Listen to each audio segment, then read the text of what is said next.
គេមកហើយ ណាគេ ពួកឯងគិតមើលទៅបើបានថ្ងៃមុននេះមេតបខ្លាំងសុនលីបានចេញមកអស់ហើយតែនៅសំមនុស្សម្នាក់មិនទាន់មកតើគឺជានរណា គឺខ្លួនអេ សូមគោរពលោកអបរាជលោកមេតបសុខសប្បាយទេខ្ញុំសុខសប្បាយទេលោកអបរាជខ្ញុំទទួលបញ្ជាពីទីប្រឹក្សានៅទីនេះដើម្បីរងចាំលោកបើខ្ញុំទៅតើលោកគិតយ៉ាងម៉េចលីបៃនឹងខំមីមិនលើកលែងឲ្យលោកទេទោះជាពួកគេលើកលែងឲ្យលោកចៅអ៊ី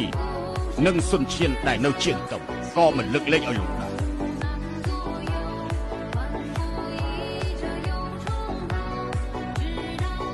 លោកកុំគិតច្រើនទៅចុះខ្ញុំមិនអាចទៅទេដាច់គេទៅបាទ